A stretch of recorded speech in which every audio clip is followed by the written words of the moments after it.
right before the horn. Dele on Brown with a three. Well, that was certainly a big shot that ended at halftime. Buffs have been down by as many as 17. Pull within 3 closer there. End up winning it by 3. Do the math there. Voice of the Buffs, Mark Johnson. Welcome into the Buffalo Stampede. Tad Boyle, the Buffalo is 8-1. One of only 2 one-loss teams in the Pac-12. But that went down in New Mexico last week. That was a little bit of a... shall we say, a nerve-wracking game in the first half, down 17? Well, we knew that building is special. We knew that, you know, they're a heck of a lot better at home than they are on the road because of the fans, because of the energy in that building. So, yeah, that shot that Dell hit was huge on a couple fronts. Number one, it gave us a little bit of momentum going into halftime, but it also got it from a 12-point game to a 9-point game, which Mark, psychologically with your kids, you know, you get that thing under 10, you feel like you're in striking distance, but gets, you know, 12, 14, 17 points. Sometimes your guys think, oh man, that's a big mountain to climb. Sure, you bet. So. Now, you had talked before the ball game about New Mexico kind of lived on the other team's chaos a little bit. Yes. A young team, I think, speaking to your team, maybe learned a little bit of a lesson in that ball game. Well, I hope we did, and we learned as the game went on because, again, it was a tale of two halves. We have 12 turnovers at halftime for 22 points that New Mexico got off those, and we have 1 turnover in the second half for 3 points that they got. And, you know, we prepared, you know, in practice for, you know, the whole game, but we executed in the second half offensively much better. We kind of didn't get sped up. We didn't turn it over. We didn't succumb to their pressure. In the first half, we were throwing that thing all over the gym, and so they capitalized on it. But a great win for a young team in a really tough environment against a quality team. New Mexico's not a great team, yeah, but they're talented, and I mean they've got some guys that can really play. Mathis, you know, have been averaging about I don't know, 20, 22 minutes a game. He plays 34 against us. Yep. He's, you know, one of the top 3-point shooters in the country. The UConn transfer was very effective. Yeah, Jackson's a heck of a player, big physical matchup. So it was a good win, and our guys adjusted as the game went on. That's the thing as a coach you take from that game as a positive as you move forward. Must have been one heck of a halftime speech. Yeah, that's right. I'd like to take credit, but, you know, those guys, the toughness that we showed, again, we talk about toughness physically, but you have to have mental toughness to come down from 17 and then a 14-point deficit again in the second half to overcome a crowd like that and a good quality team says a lot about your players. It says something, you're right, about the team mentally, about kind of the intestinal fortitude, leadership of a guy like McKinley. He had a huge, in fact, bucket late in the ballgame driving down. And you would like to think that a team can grow a little bit, mature a little bit through something like this. Yeah, and you know, confidence is such a wonderful thing. And when you can win an environment like that, you know, as you go into Pac-12 play or we go over to Hawaii, the environment's not going to be like it was at the pit, obviously in Hawaii, but still, the teams are going to be very good. It gives you confidence as a coach, and more importantly, it gives those guys in short pants confidence that they can overcome adversity when it hits. This has been a unique non-conference slate for you a little bit. Now you've had this long break in between that New Mexico game and what you're going to face over the holidays in Hawaii. Yeah, we've had a kind of a combination of things that we've worked on over this break. Number one is to get our rest, get a little bit of those nicks and bruises that happen over the first 9 games taken care of physically. Obviously academically, giving the guys time to study and do their papers and get done what they need to get done, but also practice and get in the gym and shoot. You know, we got a lot of guys in New Mexico. We missed some wide open shots that are very makeable shots. So this is an opportunity for 10 or 11 days our players can get in the gym, work on their free throws, work on their 3-point shooting, but also as a team work on the things we need to get better at as we move forward. Now this Hawaiian tournament, the Diamond Head Classic in Honolulu next week, another opportunity for a young group to go in and face a tournament type atmosphere. They play 3 games in 4 days. 3 games in 4 days against quality opponents. Indiana State is a quality opponent. Got some really good guards averaging, 2 of them are averaging about 20 points a game. Then we're going to have either UNLV or Hawaii in the second game. Could be our 4th true road game if we play Hawaii. Obviously, if we play UNLV, quality opponent there. And then, you know, who knows what's going to happen on Christmas Day. Hopefully we're playing in the championship. Right. And you don't have an opportunity to play for championships every single year. Obviously, you have it in league play, but these multi-team events, the MTEs that they call them, give you a chance to compete for a championship. We won one last year in Lynchburg, Virginia. Now we have a chance to do it in Honolulu, Hawaii. You got the Hawaiian shirts all pressed? I'm hoping our guy Nick is going to take care of us with some Hawaiian shirts. If not, it'll be a CU polo, but we'll try to get in the island spirit. Can you say Merry Christmas in Hawaiian? I don't know about Merry Christmas. Is it Melekiliki Maka? Okay, that was not pretty bad. good. I'm not going to hum a few bars. That was better than I would have done. That's the head coach, Tad Boyle. He and the Buffaloes are headed to the islands for the Diamond Hand Classic. Coming up next here in the Stampede, we're talking women's basketball. JR Payne's team is 9-1. She joins us next. Buff's got to find somebody to get hot. 3 and away. Big Lex. Yeah. Thrilled that that's a 2. She was on the line. Only a 2. Congratulations. Big Lex has crossed the 1,000-point threshold for her career. Well, that was quite a moment for one of the seniors for the Colorado Buffaloes, as Lexus Robinson scored her 1,000th career point a couple of weeks ago at Miami. And then, of course, they celebrated it before the 41-point win just last week as the Buffs knocked out Prairie View A&M. Head coach JR Payne joining us. Buffs are 9-1. Think about basketball right now, 17-2 combined between men and women. Well, you guys are doing great. Yeah, I don't know what they're feeding us here in Boulder, but both basketball teams are doing really well right now. Yeah, that was a nice moment, though, for Lexi right there. It was really great. Yeah, you know, it's just a wonderful accomplishment to hit 1,000 points and to do it all, you know, just barely quarter of the way through your senior year is special too. And you think about that backcourt because Alexis has got 1,000 points. Yeah. Earlier this year, Kennedy got the 1,500 points. She's around 600 assists in her career and creeping up in the all-time mark, by the way. She is, yeah. Kennedy is just 11 assists away from being the #1 all-time assist record holder. So, you know, I mean, Kennedy's gone for 13 assists in one game this year, so it's only a matter of time when it's going to happen. That's why Jared looks so fresh, right? She got that senior backcourt, real yeah, no worries. Let you sleep well at night. Oh, yeah, all That's good. Right. How are you guys playing? The record's fantastic. How do you feel about the way your team's playing? Thank you. I feel good about how we're playing. Yeah, our last game was probably the most complete game of the year for us. I thought we played well offensively, defensively. We out-rebounded our opponent by a lot. It was a good game, and we need to continue to build on that. Right before we went on camera, I started looking at your season box score. You're holding teams to about 35% shooting, 28% from outside the arc, out-rebounding teams by 8 at this point in time. Are you a good defensive team? We're a good defensive team. We're not a great defensive team yet, but we're aspiring to that. You know, we just need to work to communicate a little bit more effectively. I think that's probably, it's nothing big, it's nothing major, it's just the basics. In fact, we were just talking about it as a staff. We've got to get better in just the fundamentals. One of the young players who's been so fun to watch is Peanut Tuitele. In fact, we caught up with her here recently. Now to the mid-post. Peanut spins around to the right side. Tough shot as she's able to back in on Lindsay. When I was born, my dad held me in his hand, and the size of my head was bigger than my body. So he held me, and he was like, this is going to be my little Peanut.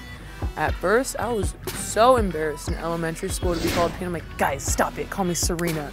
But then I grew up to like, Peanut is who I am as a basketball player. It's unique, and I want to keep it because my dad named me that, and my dad's one of the influential people in my life. So I want him to know that I'm playing for the name he named to me. Missed it short. Peanut the offensive board. She'll put it up and in. Family is probably the most important thing to my life. We're a tight bunch, and just growing up, I grew up with the same people. I didn't move. So it was cool. I had the same teammates since 4th grade to high school. But when I left, it was probably the baddest part of my life.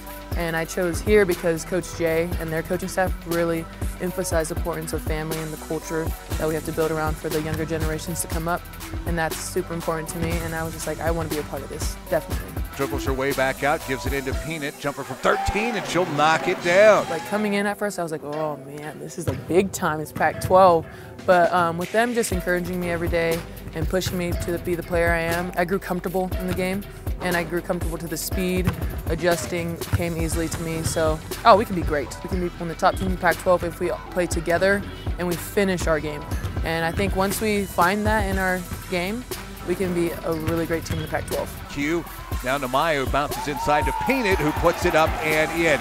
I love it here. It's like my second home. We have mountains back home. I hiked a lot with my family and I and friends. And the Flatirons remind me back home, the small town kind of unity, rather than having a big city. That's not me. Coming here for at least 3 to 4 hours with my teammates is probably the best time of my day. And I have so much fun with them. Nice stop there, give it off to Tuitele. Tough shot there, went right up against House. Yeah, Peanut Tuitele's been outstanding for JR's team. She's quite a personality, too. Oh, my goodness, yes. I remember the first time I spoke with her on the phone as a recruit. I got off the phone, I called Chandrika and said, that is the coolest kid I have ever talked to. We must get her.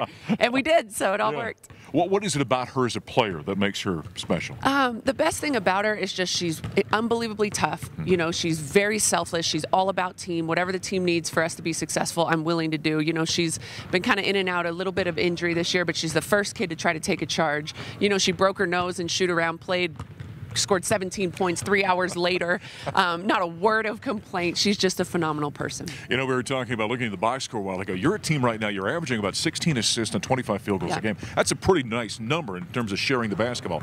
Is that a reflection of your team, or because Kennedy is so good at distributing? Well, I think it's a combination of the two. You know, Kennedy's almost 7 assists a game, and so she does a lot of our distributing, but I think everybody on our team can move the ball. You've got one more non-conference game. Want to wrap up at 10-1 before jumping in the Pac-12. You got Samford coming in. That's Samford, by the way, not Stanford, on Thursday night. What do you know about the Bulldogs? Well, they're good. You know, we opened our season there last year. We were down 17 points, I think, kind of had a comeback win at Samford opening game of the year, and they're a really good, disciplined ball club. You've got a unique schedule. They've been off for about 8 days before the Samford game, and then because the Pac-12 gave you that unique thing of starting with Utah, you're off 10 days before starting. That's a lot of off time before jumping. It's a lot of off time. You know, hopefully we can really attack some of our weaknesses and continue to get better and better going into Pac-12 play. I suppose it's during the break, so they better get ready to practice that, That's right. That's right. Yeah, we're studying and practicing. That's all we're doing right now.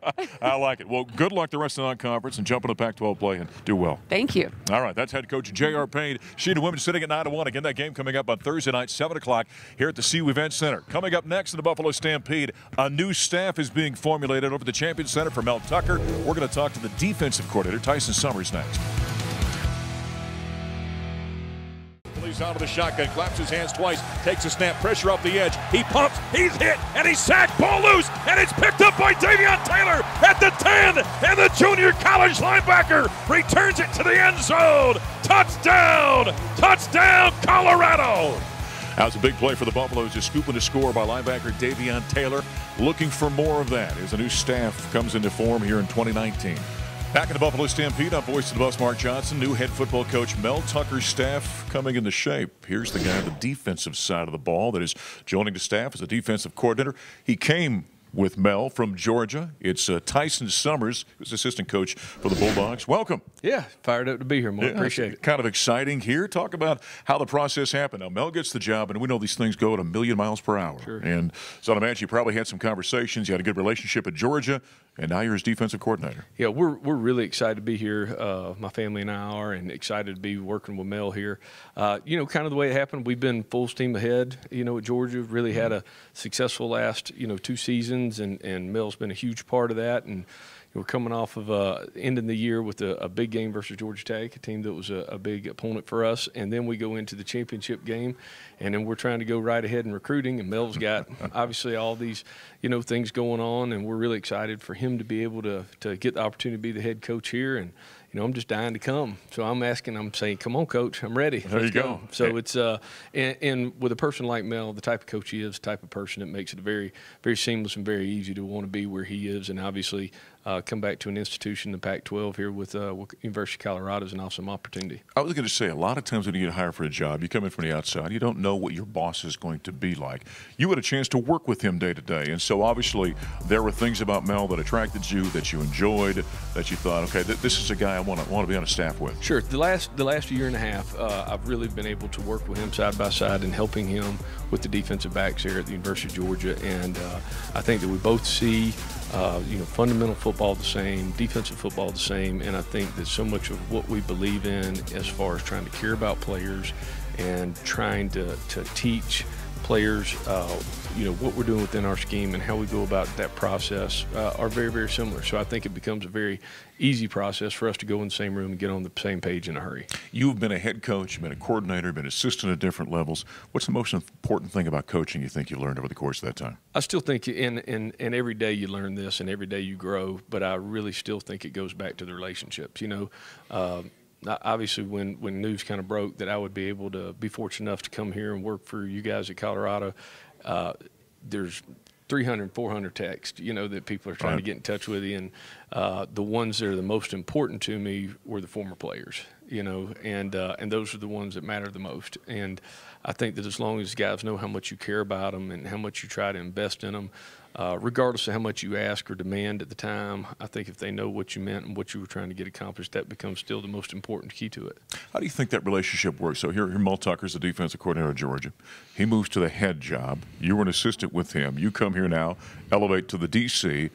How does that work with a head coach and a defensive coordinator when a guy is, and his history is, on the defensive side of the ball? Well, I think the number one thing is we're going to try to make sure that we are in a lot of ways staying as similar as we have, because we've used the same verbiage. We've been in the same rooms and know what we believe in. So I think a lot of that will be easier than you think. Ultimately, my job is to make sure that I'm making his job easy, right? Sure. And I think the other part is making sure that he's comfortable where we're at. You don't ever want to be in a position as a head coach where you're walking into your defensive room and verbiage or communication or something like that has changed, and you want to make sure that you got somebody that can be honest and communicate with you what they feel.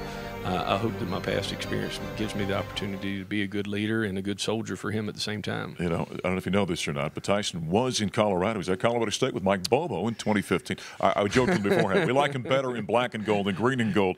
What was your view of the Buffs program, maybe when you were up the road here about 45 miles? Obviously had a tremendous amount of respect for this university, what they were doing in football, and obviously what was going on within the athletic department at the time. That was really when they had decided to kind of break ground the idea of this amazing facility and something that's going to be state of the art for what they're doing in the entire Pac-12. And those are always things that we were looking up to. You're always looking at universities and how they structure themselves and how much they're willing to put into athletics, in particular football. And I know that our athletic director was able to do that here, and so that was really impressive to me. Yeah, I bet you're chomping at the bit to get started, aren't you? I am. I'm ready to get on the road. And that's really what the most important part comes for us, and all the many things we've got to try to work through in the next couple of weeks. But recruiting becomes the most important part, really, with next Wednesday being the early signing day. All right. Well, we welcomed him when he was in the state of Colorado before. Now we really welcome him here to Boulder. Congratulations. Yes, sir. Excited to be here. Thank y'all. All right. That's the new defensive coordinator for the Buffaloes under Mel Tucker here for the Buffs football program, Tyson Summers. We'll take a timeout. We'll continue here on the Stampede after a break. So it is the Wildcat, and it's Chenault breaking it free. There goes Visca. Touchdown, Colorado. 51 yards. He drops, he looks, he rears back, rifles it down the right side. He's got a man open. Catches made. T.D. Nixon with a T.D. touchdown. Back in the Buffalo Stampede, I'm voice of the Buffs, Mark Johnson. We continue to introduce you to all the new members of Mel Tucker's coaching staff. The new head coach of the Buffs and the new offensive coordinator is Jay Johnson. He's a Johnson, so he's got to be a good guy. We already absolutely, Mark. A lot of commonality here. So I like our start so far. I like it. Well, you've been an assistant at Georgia the last couple of years, so you follow Mel from that position. Talk about coming here, what this all means, and what attracted you to taking this job. Certainly an exciting time here, with getting to know Mel in a little different light and being with him and in kind of the war zone in the last couple of years at Georgia. You kind of see what type of man he is, what type of person, knowing his family. So with his leadership and then just this place, I think is somewhat magical. I had a chance, I was at the University of Kansas several years ago, and we played out here when we were back in the same league. And I always thought this place was special, and to come here and to be a part of it's very, very exciting. Well, as long as you've been in coaching, you've known where this program has been, and it's been at the pinnacle of college football. So that potential is lying here with this institution. Absolutely. You see what it's done in the past and the tradition, the history, the type of players they've had at this program and this great place. So to come be a part of that and see if we can reignite that flame a little bit is exciting. You at Georgia were on the offensive side, obviously, so you had a chance to view Mel and what he was able to do with that defense with the Bulldogs. What did you see in him as a coach where you said, okay, I want to see this guy as a head man and work with him? Well, I think the first thing that starts is his ability to communicate and his ability with relationship building. You looked every Saturday at how those guys play. It was pretty evident that they felt and firm in beliefs of who was leading them. And so that is very enticing. And just seeing Mel and seeing how those kids played and how they responded, in difficult situations is very exciting. So what would a Jay Johnson offense look like moving forward for Buff fans that are going to see it on the field absolutely. next year? Hopefully, more than anything, we score more points than the opponents. I like that. That's where we need to start. So if we can get that done, I think we'll be off to a good start. Sure. But, you know, I think it's one that we hope we can be balanced. But at the same token, we need to do what we need to do to win. Mm-hmm. And I think that game is very situational. Some games you might run it a little bit more. Some times you might throw it more. But how can we, one, respect the football? You know, football in this game, if you take care of the football, your odds, your percentages of winning go through the roof. So that's one of the things we need to do. The second thing we need to do is play with good physical approach, play fast, and then be explosive. So how can we use the skill set that are here and the players that are in this program and mold that around them and put them in position to be successful? They can go make some plays. Does playing at elevation like we do here in Colorado, does that play into what you think you want to do? I think there's parts of that, but at the end of the day, football is blocking and tackling and kicking and taking care of the football. So we need to start there, and then certainly we do those things well, we can work some benefits off the elevation. I know you probably haven't had a lot of time to look at film with the guys that you're inheriting, and you're going to be working with this, but I would think from your standpoint, when you've got a guy that's a fifth-year senior, 3-year starting quarterback, that's probably nice to have some experience at that position. Absolutely. That position's so critical, and Stephen obviously has had a good run here and very successful, and we hope we can build on that, build on his training, and you know, with everybody around him raising their levels, and so I'm excited. I think he has a lot to bring to the table, very, very high skill set, ability to run and throw, and so I think he'll be a good mix for what we want to do. Laviska Shenault became a national name this year. It's certainly a nice tool to have in your tool belt. Absolutely. Anytime we talked about one of those categories being explosive and playmakers, and he's certainly one of the many that I think we have in this program. So our job is going to see how can we create the matchups, how can we put them in a favorable position that they can have their natural God-given abilities take over. You know, I know that all of you guys who've come on staff here quickly and kind of gone through the whole process of making it official, you guys have been trying to recruit last minute here with recruiting day or signing day coming up here shortly. But beyond that, then, when you hit the ground, what's the first thing you're looking at and want to get started on? Well, I think with us as a staff, as we kind of put this staff together and Mel finishes out the staff, it's us being on the same page and us moving in the same direction. And so, you know, we're going to kind of break it back down and kind of peel everything back, so to speak, and start at ground zero. And with the basics of what we're going to be offensively and do different things. In football offensively, a lot of people do really the same things. They just call it a lot of different things. Right, so, you know, with all of us coming from different backgrounds, it's going to be paramount that we get on the same page so that we can be really effective communicators with the guys in the room, that they can go out and perform on Saturdays. And who comes along with Jay Johnson in this move? Well, you know, there's a lot of good guys, but excited with Coach Kapilovic, you know, at the offensive line, and then obviously with Coach Cheverini and Coach Hagan here remaining on staff. You know, their lineage and what they've done here in this program is outstanding. So to have those guys and have those voices here, I think is going to be great. All right, great to have you on board. Thank you, sir. All right, that's offensive coordinator Jay Johnson. That'll wrap up the Buffalo Stampede this week. We'll talk to you next week as we continue to look forward to that 2019 football season.